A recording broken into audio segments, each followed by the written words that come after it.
Please won't you be my neighbor? Talk to me about, those who have met him and know him. How was it doing this movie, and did Tom really portray him accurately?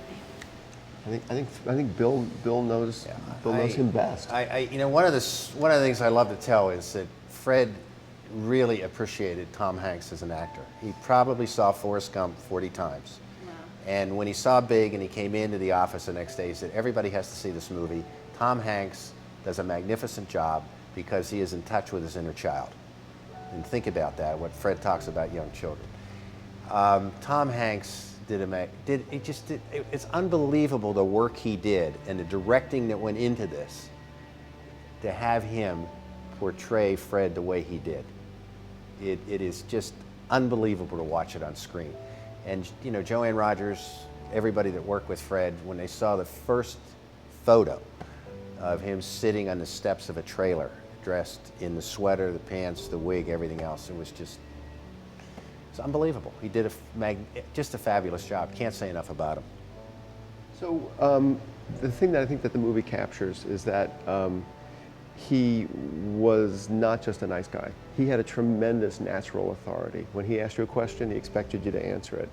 And he, in the movie, there's a point, it's like a test of like Tom Hanks's verisimilitude, where he asks the character of Lloyd Vogel, the journalist, to do something, but he's also asking the audience to do something. And every time I've seen the movie, the audience has done exactly what Tom Hanks, as Mr. Rogers, is asking them to do. I'm not going to tell you what that moment is. You'll know it when you see it. But to me, it's the absolute proof of Tom's authenticity. You can't say no to him. Well put. That was very well put. You really felt like he was, I know the moment you're talking about, which we won't say too much, but you really felt like he was talking to you directly, looking into your eyes, and you were kind of retrospective. I think everybody in the audience was really thinking. That was the power of Fred, was, the number of kids I've heard who said, oh, he was talking to me. Yeah. They all felt he's speaking to us. We all felt when we watched his show, he's speaking directly to me. And he said when he would do the show, he would think about one child on the other side of that camera. And that was a trick I used in directing Tom Hanks, when we were doing that first scene where he had to come in and he had to do the opening song and a very long monologue, and we had to get it all in one shot. I kicked everyone out of the room, everyone who didn't have to be there, and I asked him to think about his grandchild on the other side of the camera and to only perform it for her. That was it. And it was using this thing that Fred did in order to get the same intimate portrayal of Fred from Tom. Yeah. And I think there's a lot of great messages in there, and one of the things that I kind of took away that would be great right now in society is thinking about the other person's perspective on something. And I think for sure, in your case, with the father-son relationship, could you talk a little bit about that message? Well, so the movie has a message from, I don't know, it's like the third minute in. I think it's even before the credits, the opening credits roll. I mean, the movie is about forgiveness, and it says it's about forgiveness, and it's ultimately about the work that it takes to reach a point of forgiveness. It's not something that somebody says, I'm sorry, and the other person says, I forgive you.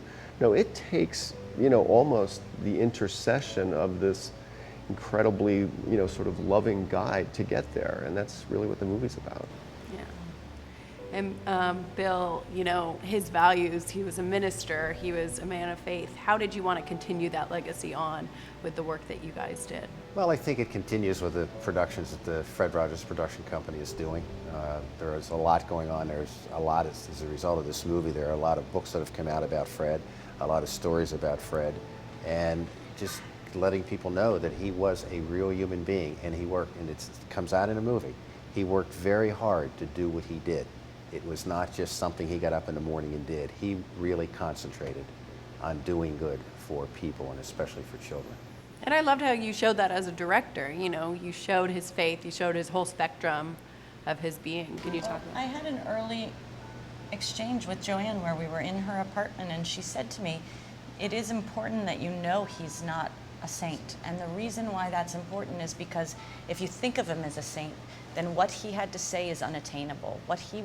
His message would be something you couldn't even reach for. It separates him from the rest of us. And he was a human being. He had a temper. He made choices throughout his day. And we can all make those choices. That's what I think you walk away from thinking about, is not who is the next Fred Rogers, who is going to take up the mantle, who is going to be the next Fred Rogers. It's how can I make choices to be more like Fred Rogers. I think the best thing we can do is to let people know that each one of them is precious.